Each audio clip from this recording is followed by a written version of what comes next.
Les concertations nationales évoluent très bien et les présidiums n'arrêtent pas de faire la ronde des différents sites pour évaluer les travaux. Des avancées significatives notées dans les pourparlers de Kampala. Le ministre des Affaires étrangères y revient et apporte quelques précisions. Antena, le journal, Patricia Amouli. Bienvenue à tous dans ce journal, mesdames, messieurs, bonsoir. Vous suivrez avant la fin de ce journal une page magazine consacrée au projet PARS qui a réhabilité quelques zones de santé dans la province de l'Équateur. D'abord, cette nouvelle consacrée aux concertations nationales à l'état-major de la thématique économie à l'hôtel royal de la Gombe. Les travaux se sont focalisés sur la nécessité de parler en frères congolais pour rendre l'économie forte, les secteurs productifs diversifiés et les finances publiques profitable à toute la communauté. Eric Izami et Blaise Nunda étaient là-bas. La commission dira-t-on économique, secteur productif et finances publiques a pour co-modérateurs les honorables députés nationaux Kiakoma Kakiziki Gilbert et Kamitatou Etou.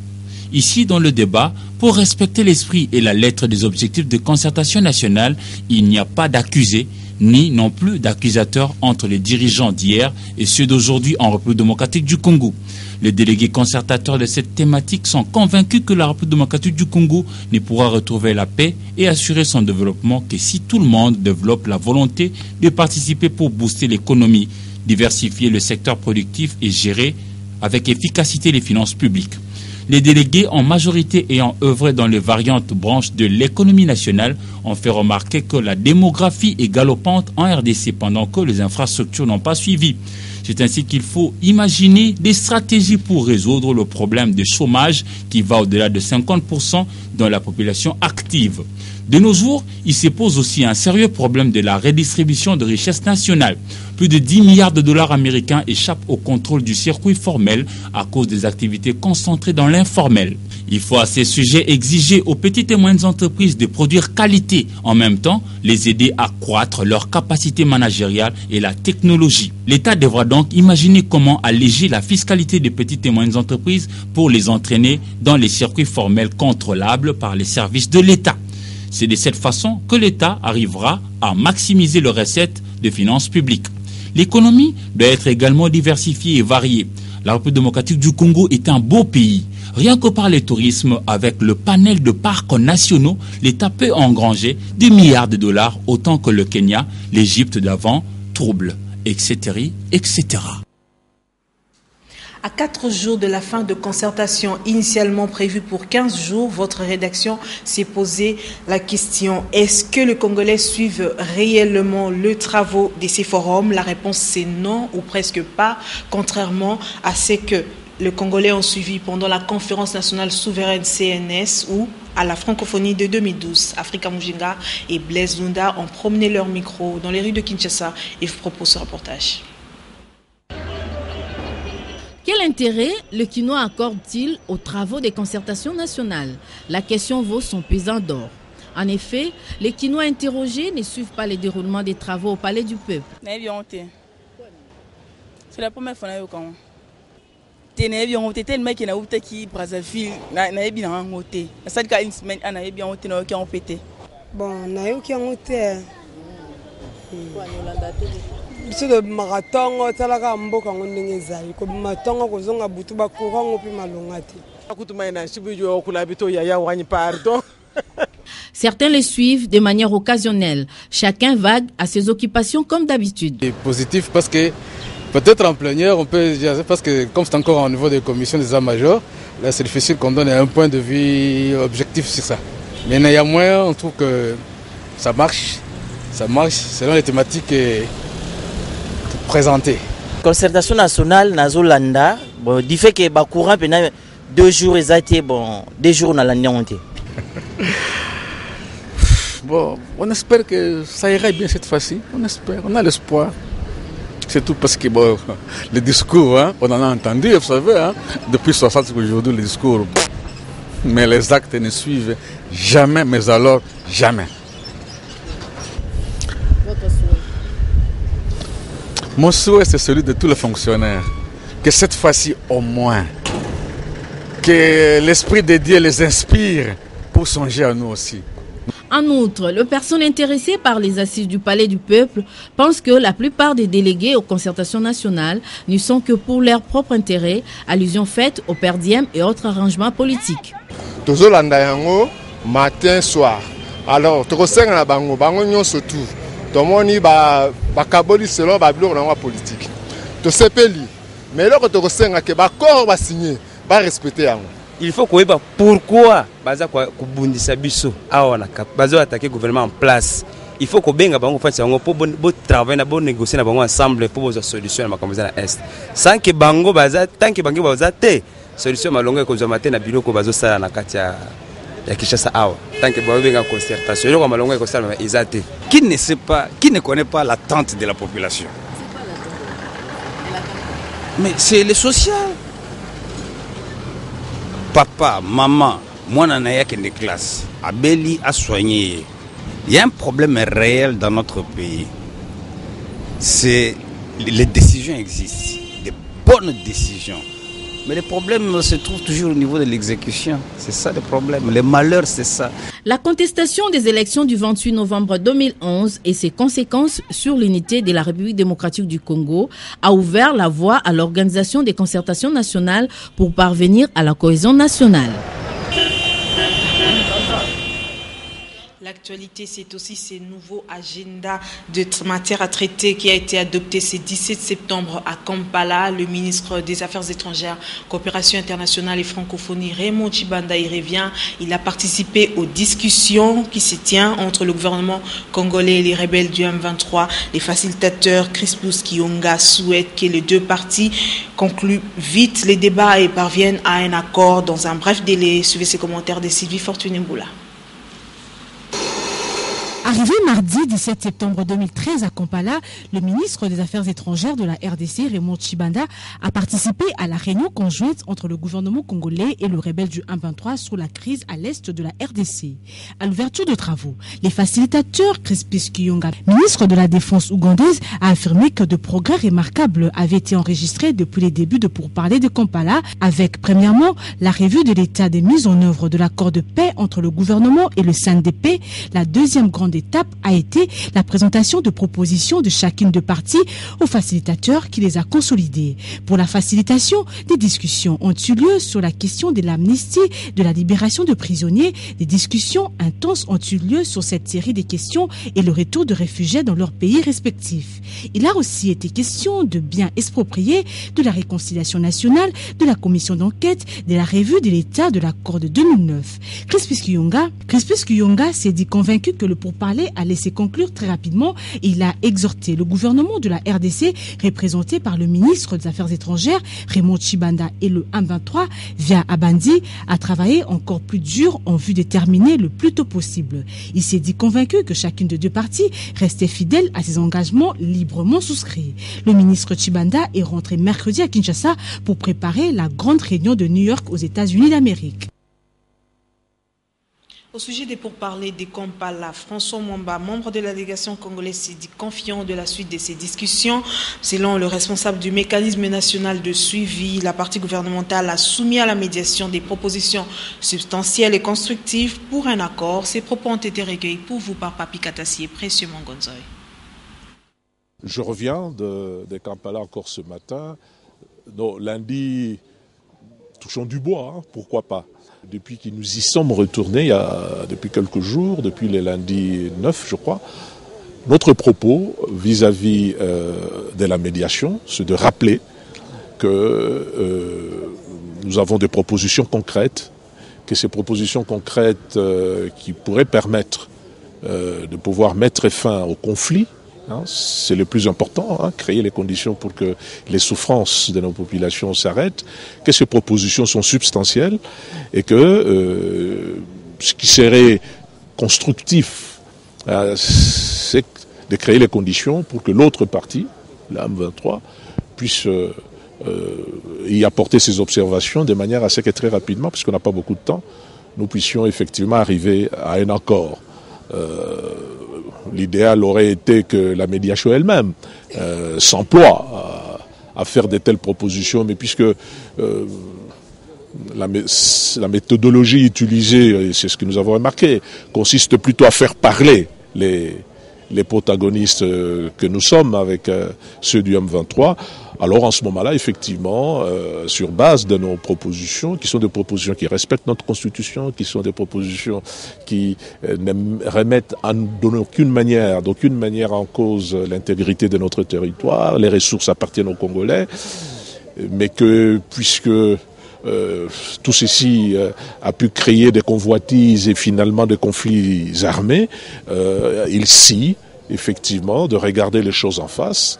Et à partir de ce qui nous appartient, pourquoi ne pas créer les conditions à partir desquelles d'autres puissent participer à la mise en valeur, hein. On ne parle pas du certificat de propriété, c'est pas le sujet, mais on peut effectivement regarder tout ce que nous avons et qui nécessite des capitaux, qui nécessite de connaissances particulières, d'apport en industrie et tout ça, etc. Pourquoi ne pas imaginer qu'au lieu qu'on vienne chez nous avec des kalachnikovs pour arracher, les gens viennent plutôt avec des capitaux, viennent avec de l'intelligence et tout ça, etc.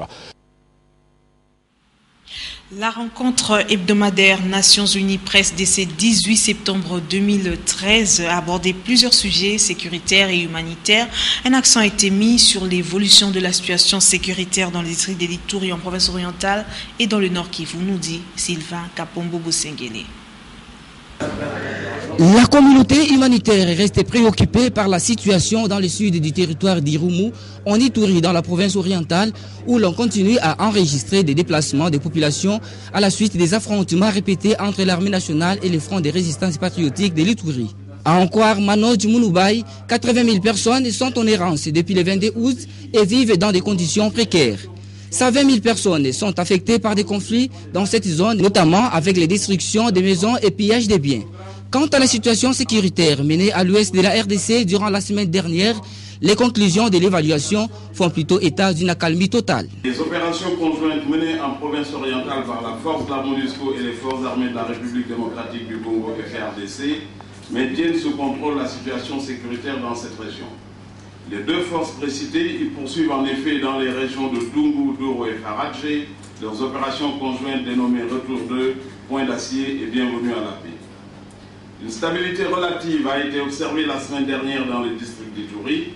Toutefois, l'environnement sécuritaire demeure volatile et imprévisible au sud du territoire d'Irumu, compte tenu des combats récurrents opposant l'armée gouvernementale aux miliciens du Front de résistance patriotique d'Ituri, le FRP. Depuis d'une tension observée dans les régions situées au nord de la ville de Goma, le porte-parole militaire de la MONUSCO a précisé que le climat sécuritaire au nord Kivu est globalement stable et reste sous contrôle des forces onusiennes et congolaises FARDC. J'ajoute que 80 000 déplacés dans le sud d'Irumu en Ituri ont été enregistrés depuis le 22 août 2013. Selon Sylvestre Tumba de OCHA, cette agence de coordination de l'ONU recherche 2 millions de dollars pour faire face à ces fléaux. Le mouvement s'en continue suite aux derniers affrontements entre les FARDC et les rebelles du FRPI dans cette partie de la République démocratique du Congo. Parlons grève de médecins. À présent, le médecin a réagi au propos du vice-premier ministre, ministre en charge du budget, qui a indiqué que le gouvernement ne peut aller au-delà de ses prévisions par rapport à ce qu'exige le corps médical. Les professionnels de la santé demandent au gouvernement d'assumer ses responsabilités face à ses engagements. Odon Joseph Bungambo, Magali Sissi et Hugues Moussangila y ont signé ces reportages. La grève décrétée par les médecins est la conséquence du non-respect de leur cahier de charges discuté avec le gouvernement, dixit le docteur Kabamba. L'exécutif s'était engagé à uniformiser le barème de référence des médecins à celui des professeurs d'université. Les hommes passent, mais les institutions restent, dit-on. Les blouses blanches exigent du gouvernement le respect des engagements pris par ces différents animateurs. Le vice-premier ministre, ministre en charge du budget, Daniel Moukoko Samba, qui leur demande compréhension, avait pourtant participé aux concertations avec le corps médical au mois de juillet. Nous voulons seulement que l'autorité gouvernementale nous fasse la justice. C'est ce que nous demandons, que la justice soit faite. Pourquoi pour une corporation ayant un même indice barémique, vous faites deux poids et deux mesures. Toutefois, des dispositions sont prises par la Corporation des médecins pour la gestion des cas de maladies d'urgence en attendant la solution du gouvernement. Chaque jour, 2 hôpitaux sont désignés pour ce faire. Les tableaux stipulent que lundi 16 septembre, il y a 2 hôpitaux qui doivent recevoir le malade. Nous avons l'hôpital Kimbanguiste de Kimbanseke et l'hôpital général de la Rive. Mardi 17, nous avons l'hôpital général de Kinkole et la clinique quinoise. Mercredi, comme aujourd'hui, 18 septembre, c'est l'hôpital général de référence de Matete et celui de Makala qui vont recevoir les urgences. Demain jeudi, c'est l'hôpital, le centre mère et enfant d'Engaba et l'hôpital général de Kitambo. Le 20, c'est les cliniques universitaires de Kinshasa et le centre de santé Mama Pamela. Entre la responsabilité du gouvernement, le droit des médecins et la santé de la population, chaque parti doit mettre de l'eau dans son vin pour permettre à la population d'accéder aux soins de qualité. Est-il opportun pour les médecins d'aller en grève à répétition, surtout en ce moment? Les revendications de blouse blanche sont certes légitimes, mais dans un pays en situation généralement difficile, tout le monde est appelé à consentir des sacrifices pour cimenter la cohésion sociale et maintenir l'équilibre de la communauté. Suivez cette analyse de Joseph Odambongambo. À ce jour, les derniers des médecins touchent comme prime 504 000 francs congolais. À ce jour, les derniers des médecins touchent comme prime 504 000 francs congolais, équivalent à 550 $ américains comme barème de référence, avec un salaire mensuel de 72 000 francs congolais, contre moins de 60 $ que touchent les fonctionnaires de l'État, les enseignants, les militaires et les policiers. Dans leurs revendications, ils exigent l'uniformisation de leurs avantages avec ceux des professeurs d'université, donc 2 200 $ américains comme barème de référence. Dans un pays où tous les indicateurs sociaux sont au rouge, ces déséquilibres sociaux devraient suffire pour interpeller les consciences des porteurs de blouse blanche à revoir leurs revendications à la baisse. Certes, le gouvernement s'était engagé à améliorer la situation des médecins, mais les déséquilibres dans tous les secteurs de la vie nationale, à la base des concertations nationales et du dialogue de Kampala, l'ont contraint à faire marche arrière. Laisser les Congolais déjà pauvres et affamés mourir de la maladie à cause de l'argent est tout sauf l'amour de ces Congos qui cherchent difficilement à se relever. D'où la nécessité pour chaque citoyen de réajuster son patriotisme pour savoir mettre l'intérêt de la population au premier plan et le reste après. Autant que le médecin qui gagne entre 550 à 1000 $ américains, si les militaires, les enseignants et tous les fonctionnaires de l'État revendiquaient Mboudi et consorts, même les meilleurs gouvernements du monde, ne sauraient répondre, à moins qu'un miracle ne soit opéré, à tous ces problèmes à cause de la précarité de toute la situation. En bref, la traversée de la frontière Kasumbalesa dans le Katanga de gros véhicules en provenance de la Zambie a repris timidement ce mercredi 18 septembre 2013 dans la matinée. Elle était suspendue depuis 2 jours suite à l'agression d'un transporteur étranger par des bandits armés dans la nuit du vendredi à samedi dernier. Ses collègues exigeaient un renforcement de la sécurité sur la route Lubumbashi-Kolwezi avant de reprendre leurs activités, indique Radio Kapi. Le ministre provincial de l'Intérieur du Katanga, Juvenilal Kitungwa, a annoncé que le gouvernement provincial venait de mettre à la disposition de la police 6 camionnettes pour sécuriser la route Kasumbalesa jusqu'à Kolwezi d'une façon ininterrompue. Cette annonce a été faite après un entretien mardi dans la soirée avec les commissaires du district zambien de Chilila-Bombwe. Dans les restes de l'actualité, le ministre de la Santé publique, Félix Kabange Numbi, a présenté la politique nationale des nutritions de la RDC ce 18 septembre 2013 au fleuve Congo-Hôtel-Gombe. Ces programmes ont été conçus dans le but de garantir un capital humain productif en assurant une bonne nutrition aux populations pour le développement du pays. Willy Kacha, reportage.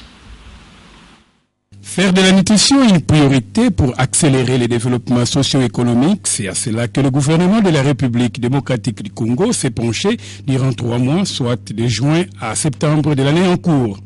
Il se dégage de la réflexion des experts en santé et des diététiciens, nutritionnistes, que les prévalences de diverses formes de malnutrition restent très élevées au sein des groupes vulnérables en RDC.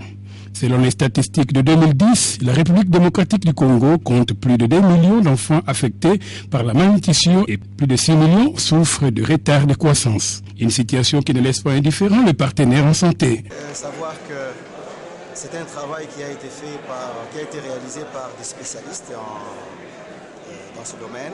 Personnellement, en tant que nutritionniste diététicien, je suis très content. Le gouvernement de la République a une vision. Sa démarche consiste à assurer à tous les habitants de la RDC, et en particulier aux personnes vulnérables, un bon état nutritionnel leur permettant de jouir des capacités physiques, intellectuelles, psycho-affectives optimales et de mener une vie active et productive.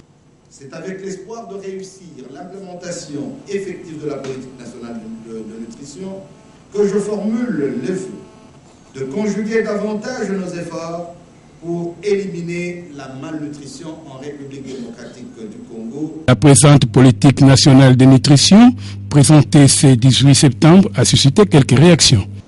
Il faut notamment signaler la réduction significative de la malnutrition sévère aiguë de 16% en 2001 à 10% en 2010. Avec cette nouvelle politique de nutrition, d'ici 2023, les taux de prévalence de la malnutrition chronique chez les enfants de 0 à 23 mois devra être réduit de moitié au niveau national. L'Organisation des Nations Unies pour l'alimentation et l'agriculture a présenté ce mercredi 18 septembre 2013 les documents cadres du programme pays de cette agence des Nations Unies pour les cycles 2013-2017. Le CPP 2013-2017 repose sur 3 domaines, notamment l'amélioration de la gouvernance des secteurs de l'agriculture, du développement rural, des ressources naturelles et environnementales. La présentation a eu lieu au Salon Lubumbashi du Grand Hôtel Kinshasa. Patricia Moulengombo-Lekoni revient demain avec force d'État. Et nous allons lire la presse. Le journal paru ce 18 septembre ont été sélectionnés et commentés pour vous par Sylvie Fortuné-Moula.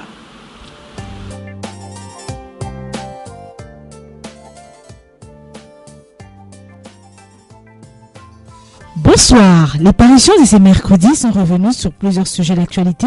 D'abord, cette nouvelle rapportée par Forum des As où le Rwanda continue sa provocation. Comme annoncé, le gouvernement rwandais a enfin libéré hier et sans aucune condition les sergents FARDC illégalement arrêtés le week-end dernier par le service de renseignement rwandais dans la zone neutre entre la ville de Goma et celle de Gisenyi.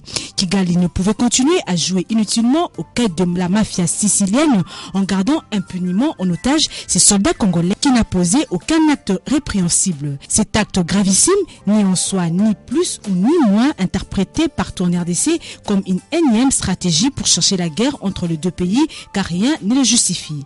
La référence plus revient quant à elle sur les négociations des Kampala. Bientôt la fin du timing incompressible de 2 semaines. Le président Museveni avait au départ imprimé aux négociations des Kampala une cadence de pas de tortue. Pour un agenda facile à comprendre, il avait fixé le décor en disant que les négociations devraient prendre autant de temps que possible, car tous les sujets seront évoqués, tous les sujets sans exception. Le 1-23 ne se le fit pas dire 2 fois depuis lors. Le mouvement rebelle a ainsi confectionné des revendications parmi les plus loufoques, puisque le médiateur lui-même avait exigé qu'il n'y avait pas de sujet tabou. À leur question, que peut Museveni Kaguta dans le 14 jours de la CIRGL? Il ne lui reste plus que 4 à 5 jours pour conclure. De ces faits, le timing incompréhensible de 2 semaines de pourparlers était réellement adressé non aux partis en conflit, mais au médiateur, en l'occurrence le rusé Kaguta Museveni, président de l'Ouganda, car c'est lui qui a été contre-performant tout au long de ces 9 mois de négociations. Les facilitateurs décrètent pour sa part un huis clos à Kampala au sein de la prospérité. Du 5 au 17 septembre, il s'est passé exactement 12 jours depuis que le 7e sommet extraordinaire de chefs d'État de la CIRGL a recommandé au gouvernement et au 1-23 de répondre et surtout clôturer en disant 14 jours les discussions de Kampala. C'est hier mardi que le ministre ougandais de la Défense, Crispus Kiyonga, a réouvert la session de reprise de discussion. C'était en présence des délégués de 2 partis ainsi que des ambassadeurs de la France et de la Belgique. M. Kiyonga a rappelé que ce dialogue qui a débuté le 9 décembre 2012 dure depuis 9 mois.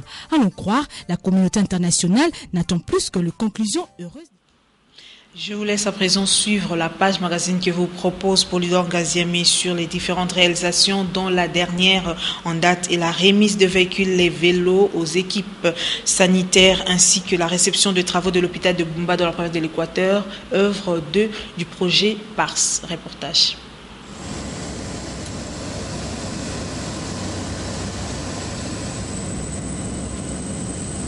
Les réalisations du projet d'appui à la réhabilitation du secteur de la santé s'accroissent progressivement dans la province de l'Équateur.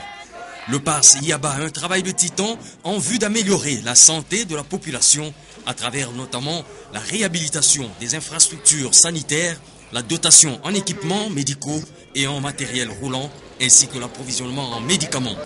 La dernière en date est la remise des véhicules, vélos et chaînes de froid en Mbandaka, chef-lieu de l'Équateur, par le docteur Jacques Wangata, coordonnateur de l'UCP PARS, ainsi que la réception des travaux à l'hôpital général de référence de Bumba dans le district de Mongala.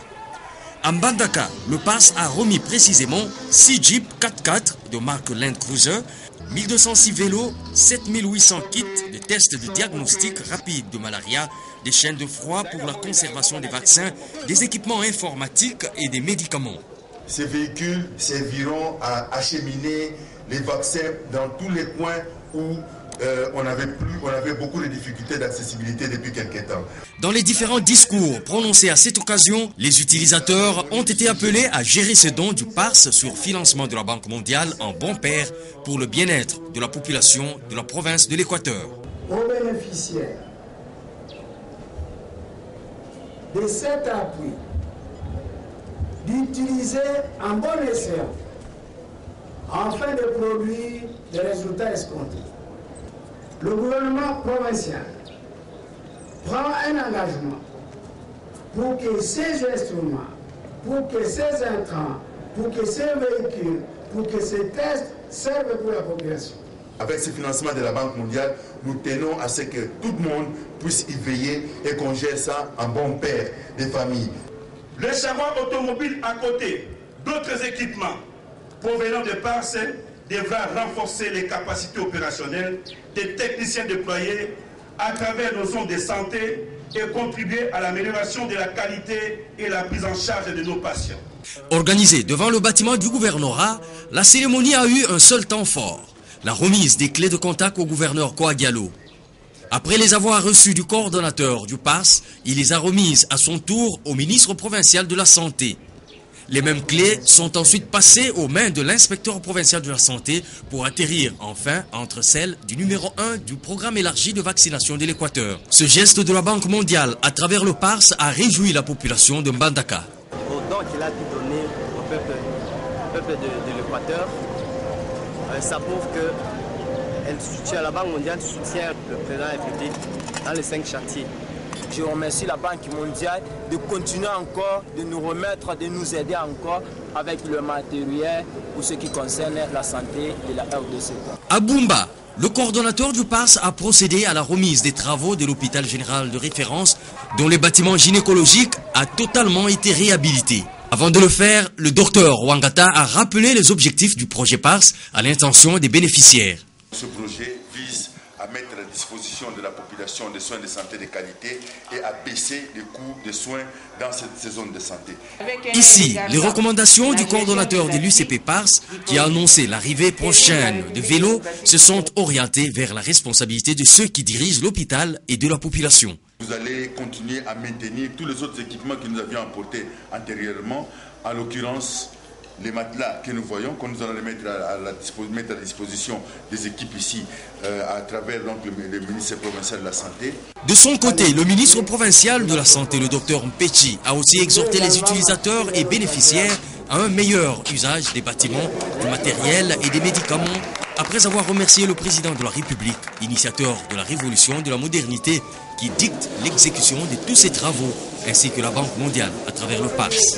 Hormis la réhabilitation du bâtiment gynécologique, le PARS a doté l'hôpital général de référence de Bumba d'équipements médicaux et des laboratoires, des matelas et des tests diagnostiques rapides de malaria. Le projet a aussi construit un incinérateur pour l'hôpital, un geste qui n'a pas laissé indifférente la population.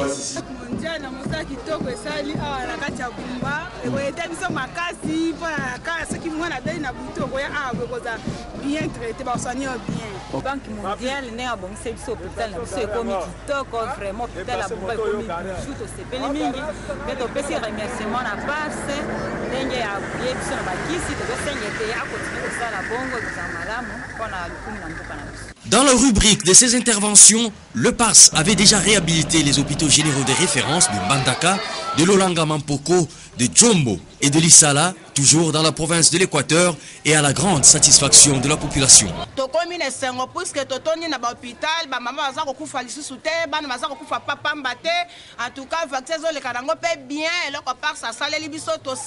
femmes souffrent beaucoup et les enfants et des vaccins, surtout les vaccins, pour les cas de poliomyélite et comme ça. Ça c'est que nous demandons à la Banque mondiale de nous appuyer. Si l'atteinte des objectifs est primordiale pour le PARS, en tout cas pour la population, c'est l'impact qui compte. Cet impact qu'elle ressent déjà et que la société civile de l'Équateur reconnaît et veut aussi voir se pérenniser. Elle se dit reconnaissante vis-à-vis de la Banque mondiale dont le financement permet au PARS d'améliorer la qualité des soins dans la province forestière. Un sentiment qui rencontre d'ailleurs celui du chef de l'exécutif, Louis-Alphonse Koyagialo. Le projet PARS à l'Équateur est très bien arrivé et avec des œuvres positives et que nous avons accueilli le coordonnateur Dr Jacques Wangata qui est réinauguré l'hôpital de référence de Lolanga, de Lissala, et avec des matériels, avec des produits pharmaceutiques. Et au nom de notre gouverneur de l'Équateur, nous sommes obligés de passer, lui remercier au nom de la population de l'Équateur.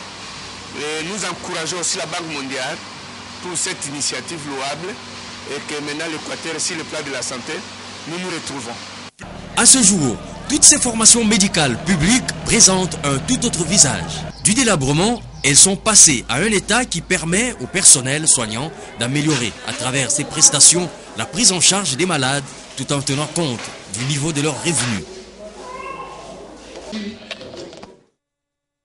Avant de boucler cette édition d'information ce mercredi au Caire en Égypte, que la Confédération africaine de football CAF a tiré au sort les 16 nations qui prendront part à la 3e édition du championnat d'Afrique des Nations CHAN 2014 qui sera organisé en Afrique du Sud. Nos fauves de la RDC joueront dans le groupe D aux côtés du Gabon, de la Mauritanie et du Burundi. Les 4 pays vont se frotter au stade de Peter Mokoba de Polokwane. La compétition commence le 11 janvier pour prendre fin le 1er février 2014. Les Léopards entrent en danse le 4 janvier face à la Mauritanie. C'est la fin de ce journal. Merci de nous avoir suivis et restez branchés sur le programme de votre chaîne. Au revoir.